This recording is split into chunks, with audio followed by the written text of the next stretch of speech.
There is a satellite image that will define this war for historians. It shows Karg Island, 5 miles of coral and pipeline and deep water jetty sitting 15 miles off the Iranian coast, on a March night in 2026, with massive columns of black smoke rising from where 90 military targets used to be. The island is responsible for 90% of Iran's oil exports. It handles roughly 18 million barrels of stored crude at any given moment. And for 2 hours on the night of March 13th, according to an Iranian oil ministry official, non-stop airstrikes shook the island while 15 or more explosions lit up the Persian Gulf sky. Then on April 7th, the Americans came back. Dozens more strikes. Bunkers restruck. Air defenses hit again. More fireballs over the island Trump had been threatening since 1988. And 3 weeks before that, Israel struck something even more consequential. Something that did not just threaten Iran's export revenue. Something that threatened Iran's lights, its heat, its ability to keep its own population alive through a war winter. Something that, when the smoke cleared, had taken 85% of Iran's petrochemical production offline and sent oil prices in Europe surging 7% in a single day. The word for what is happening to Iran's energy architecture is not degradation. The word is dismemberment. And what is coming next, if the ceasefire fractures, if the diplomacy fails, if the deadline produces no lasting settlement, is the part that even the analysts are struggling to model. Because the targets that have not yet been hit are the ones that, once struck, cannot be walked back. And everyone in this conflict knows exactly what those targets are. This story has 3 layers. The first is what already erupted in fireballs and what those fireballs actually destroyed. The second layer is the geography of the threat.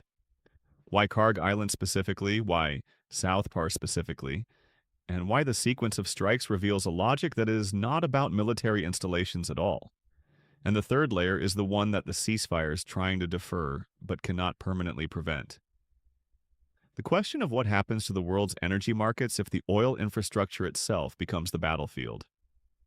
Stay with me, because by the time this is over, you're going to understand why the fireballs you just saw over Iranian bases are not the story. The story is what has not been hit yet, and why that restraint is the most consequential military decision being made in this conflict right now. Let us start with the facts, because the verified record is already extraordinary enough to warrant the title without any embellishment. On March 13, 2026, U.S. Central Command confirmed a large-scale precision strike on Karg Island. The statement used language that is worth quoting carefully. 90 Iranian military targets destroyed, including naval mine storage facilities, missile storage bunkers, and multiple other military sites. Trump announced the result on Truth Social, describing it as one of the most powerful bombing raids in the history of the Middle East, and declaring that the U.S. had totally obliterated every military target in Iran's crown jewel. He emphasized the word military. He capitalized it. That emphasis was intentional, because what he did not hit, what he explicitly chose to spare, is the reason the entire global oil market has been holding its breath for 6 weeks. The oil infrastructure on Karg Island was not touched. Not the Falat Iran Oil Company facilities processing 500,000 barrels of crude per day. Not the storage tanks. Not the pipelines connecting the island to Iran's mainland fields. Not the deep water jetties where supertankers dock to load crude destined for China. Iran's oil ministry confirmed as much. The island's oil export operations continued after the March 13th strike, with satellite imagery showing tankers still moored at the terminals. Then on April 7th, 6 weeks after the first strike, U.S. forces returned and hit Karg again. More than 50 military targets in a second wave of strikes, described by a U.S. official as restrikes on previously hit positions. Air defenses, radar, bunkers. Again, the oil infrastructure was spared. Again, the fireballs lit up the Gulf sky. And again, the threshold that separates a military campaign from a civilizational catastrophe was held at the precise distance that makes it most visible as a choice. Now let us talk about South Pars, because that is where the story stops being about military targets and starts being about the levers that move the global economy. South Pars is the world's largest natural gas field, Shared between Iran and Qatar, it sits in the Persian Gulf offshore from the southern Iranian province of Bushehr. Iran's side provides the country's primary domestic energy supply. The gas that heats homes, runs power plants, keeps the electricity on.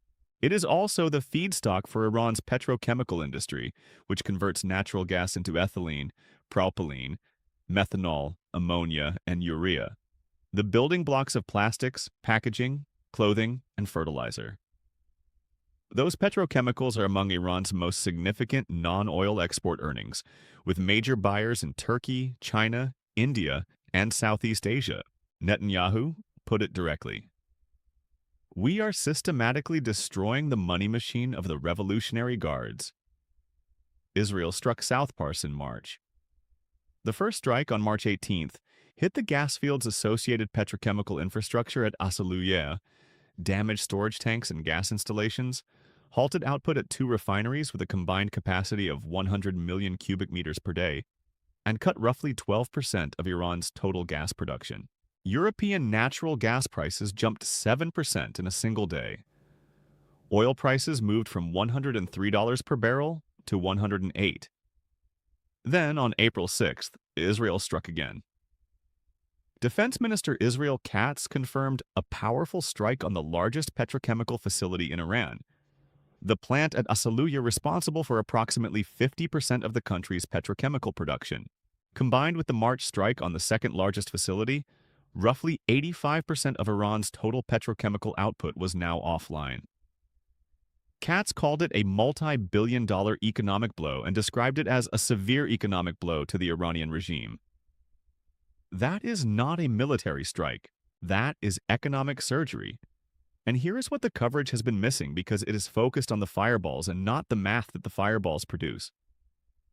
Iran earned approximately $53 billion in net oil export revenues in 2025, representing around 11% of its annual GDP. Karg Island is the physical point through which 90% of that revenue flows. The deep water terminal, the supertanker berths, the storage capacity that allows Iran to stage crude for export to China, which accounts for a significant portion of Iran's seaborne oil sales. Meanwhile, petrochemical exports are one of the few remaining revenue streams that Iran can access despite sanctions, because chemical products flow through trade channels that are harder to sanction than crude oil shipments. With 85% of that petrochemical capacity now damaged or offline, Iran's ability to fund any aspect of its wartime posture, from missile production to proxy maintenance to domestic stability, has been structurally diminished in a way that military strikes on launchers and air defense nodes alone could not achieve. Here's the mechanism that makes the South Pars strike strategically distinct from everything else that happened in this war. A destroyed missile launcher can be replaced. A buried missile that becomes temporarily inaccessible eventually becomes accessible again. An air defense battery can be rebuilt given time and materials. But a petrochemical complex is an industrial system. A network of reactors, compressors, storage tanks, pipeline connections, and processing units that took years to construct and requires specific technical components to repair.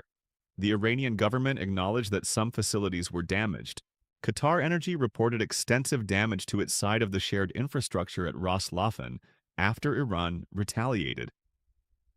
The ripple effect, Iranian strikes on Qatar's gas processing hub, Saudi Arabia's Jubail petrochemical complex threatened, UAE's Al Hosn gas field on Tehran's targeting list, means that a single Israeli decision to strike a gas field touched the energy supply chains of half a dozen countries simultaneously. Read between the lines, and what you find is this. The South Pars strike was not just about hurting Iran. It was about demonstrating that Israel, and by extension the U.S., is willing to weaponize the global energy system itself as a coercive instrument. And Iran demonstrated exactly the same willingness in its response. What we are hearing from people close to the situation is that the debate inside the administration over whether to strike Karg Island's oil infrastructure is not a debate about capability. It is a debate about consequences. Every serious analysis of a strike on Karg Island's oil terminals reaches the same conclusion. Removing 90% of Iran's crude exports from the market, even temporarily, on top of the Strait of Hormuz closure that has already cut 20% of global seaborne oil, would produce an energy shock that makes the current one look manageable. The Quincy Institute's Trita Parsi put it plainly. Almost all 90% of Iran's oil is going to be taken off the market. That's going to have an impact on an already tense market. Brent crude is already at over $109 per barrel, roughly 50% above pre-conflict levels. A strike on Karg's oil infrastructure would send it somewhere nobody in a peacetime government is willing to say publicly.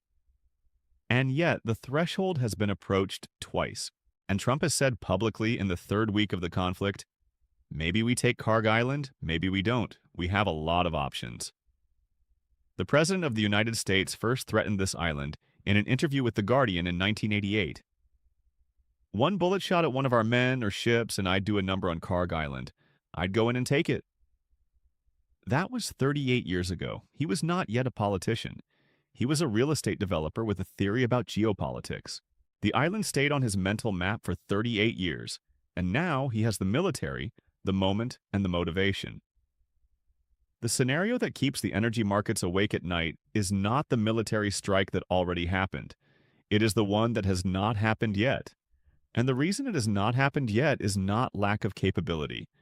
It is a calculation about what the second-order effects look like. A calculation that gets harder to hold as the war continues, as Iranian attacks on Gulf energy infrastructure accumulate, as the ceasefire becomes fragile, as the pressure to produce a decisive result builds. Here is the consequence that cascades first if the oil infrastructure goes. China. Approximately 11.6% of China's seaborne oil imports came through Iran in 2026, much of it through Karg Island. China's entire energy import architecture has been built around assumptions about supply diversification that include Iranian crude as a meaningful component. Remove it, even temporarily, and Beijing faces a procurement problem that its strategic petroleum reserve can buffer for months, not years. Beijing's reaction to a Karg oil terminal strike would not be diplomatic, it would be economic, and it would be directed at exactly the leverage points that the U.S. economy is most exposed to. Here is the consequence that cascades second. Fertilizer. Iran is a major producer of ammonia and urea, the feedstocks for agricultural fertilizer, using South Pars gas as its raw material. With 85% of petrochemical production offline, Iran's fertilizer exports are effectively gone. The IAEA had already approved humanitarian exceptions to the Strait of Hormuz closure to allow fertilizer shipments through in the spring planting season, which tells you exactly how seriously the international community was treating the agricultural supply chain risk. If South Pars production cannot be restored before the next planting cycle, the food security implications extend well beyond the Middle East. And here is the third consequence, the one that is purely about the physics of this conflict and what happens next. Israel Defense Minister Katz said explicitly after the second South Pars strike that Iran would receive no immunity, even as diplomatic talks continued. His spokesperson added there would be no immunity from targeting. Iran's President Masoud Pezeshkian warned of consequences beyond control, the scope of which would engulf the entire world. The IRGC issued evacuation orders for Gulf energy facilities and designated them direct and legitimate targets. Iran struck Ras Laffan. Iran struck Saudi refineries. Iran threatened the UAE's Al Hosn gas field. The escalatory spiral that everyone said they wanted to avoid is not a future scenario. It is the present reality. The ceasefire interrupted it. It did not resolve it. Now consider the full architecture of the irony. Trump threatened Karg Island in 1988 when it was a symbol of Iranian defiance of American power. He was not a general. He was not a policymaker. He was a developer with a geopolitical instinct and a very long memory. 38 years later, he is president, he has the carrier strike groups, and he has the B-2s, and Karg Island is right there, 15 miles off the Iranian coast, 90% of Iran's oil revenue flowing through it. And he has chosen, twice, to hit the military targets and spare the oil infrastructure. Not because he lacks the will. He has announced the will repeatedly and loudly. He wrote, "A whole civilization will die tonight." He threatened the bridges and the power plants. He said he could change his mind in seconds about the oil.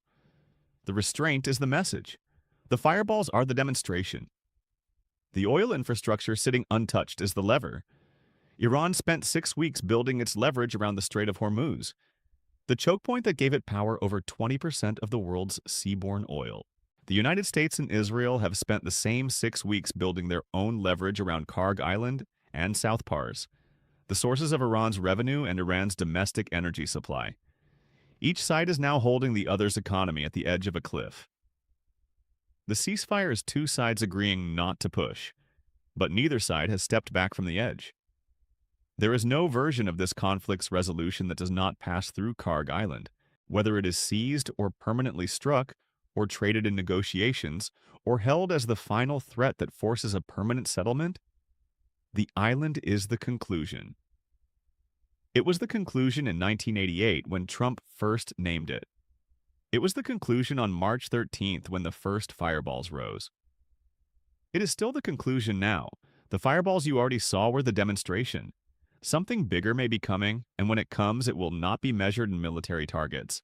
It will be measured in barrels per day. Subscribe and turn on notifications. Drop your thoughts in the comments below. Here is the question I want you to think about. If the ceasefire collapses and the next strike hits the oil infrastructure rather than the military targets, how high does the oil price go? And which country's economy breaks first under the pressure? We read every single one. We will see you in the next one. But let us make the economic geography concrete, because the numbers are the argument, and the argument needs to land. Karg Island is 8 square miles, roughly 1/3 the size of Manhattan. Its deep water jetties are capable of accommodating very large crude carriers because the surrounding waters are deep enough, where much of the Iranian mainland coast is too shallow for supertanker operations. That geography is what makes Karg irreplaceable in a way that has nothing to do with military significance. Iran cannot reroute its crude exports through another terminal of comparable capacity, because no comparable terminal exists at the right depth with the right pipeline connections to the right fields. The CIA recognized this in a classified document from 1984. Karg's facilities are the most vital in Iran's oil system, and their continued operation is essential to Iran's economic well-being. That assessment, declassified and made public, remains accurate in 2026. The island has not become less vital in 40 years. It has become more vital because Iran's alternative revenue streams, non-energy exports, foreign investment, financial system access, have been progressively constrained by decades of sanctions. Now consider the additional layer of strategic geometry that makes the second round of strikes on April 7th so significant. By April 7th, the U.S. had already struck Karg's military infrastructure in March. The April strikes were, by U.S. official description, hitting targets that had been hit before. What that means operationally is that Iran had attempted to reconstitute some of that military capability, air defenses, radar, bunkers, in the period between the two strikes. The decision to go back and hit the same positions again is a signal about durability. It is not enough to strike a military asset once. Iran repairs, disperses, and reconstitutes. The second strike is not just kinetic action. It is a message about the sustainability of U.S. willingness to keep Karg's military value at zero for as long as necessary to achieve the political objective. The political objective is the Strait of Hormuz, and Karg Island is the hostage that makes that objective negotiable. What we are hearing from people close to the situation is that the administration's deliberate restraint on Karg's oil infrastructure, publicly articulated by Trump himself when he said the island's oil facilities were spared for reasons of decency, is not a permanent posture. It is a conditional one. The condition is Iranian behavior in the strait.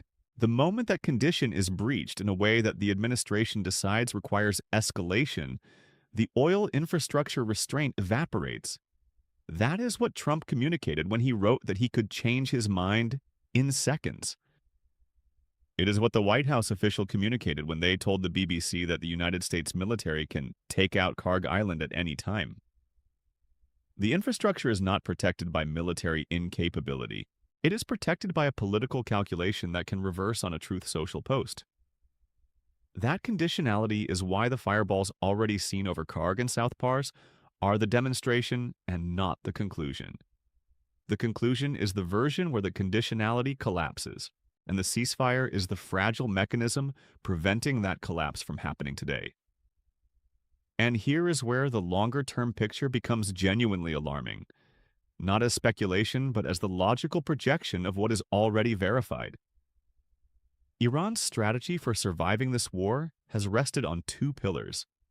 The first is the Strait of Hormuz leverage, the ability to interrupt 20% of global seaborne oil and force the world to pressure the United States toward restraint. That pillar has been partially operative and partially neutralized through the selective transit agreements Iran made with China, Russia, India, and others. The second pillar is Iran's own energy production capacity, the domestic gas supply that keeps the country functional, and the petrochemical exports that generate hard currency even under sanctions. The strikes on South Pars have been attacking that second pillar directly. With 85% of petrochemical production offline and Iran's ballistic missile production capacity functionally destroyed according to General Kane's April 8th briefing, Iran's wartime economic foundation is being compressed from two directions simultaneously.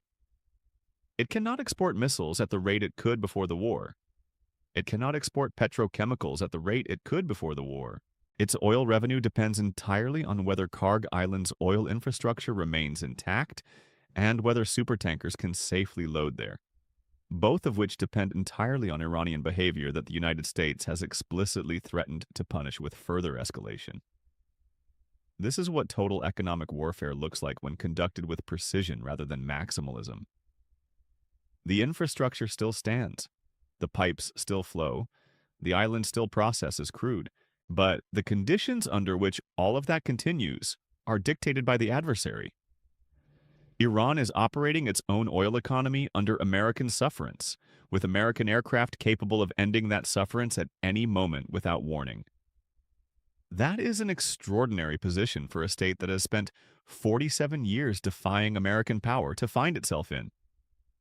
And it is the position that the fireballs made visible. The restraint is the weapon. The fireballs were the preview. And if the ceasefire holds, the question of what comes next is a diplomatic one. If the ceasefire fractures, if Iran mines the strait again, if the IRGC attacks another tanker, if the internal tensions between Iran's president and its IRGC commanders that sources close to Pezeshkian's office were describing, in early April produce an unauthorized escalation, then the next fireballs will not be over military sites. And the world that wakes up to that news will be a measurably different world than the one that went to sleep before them.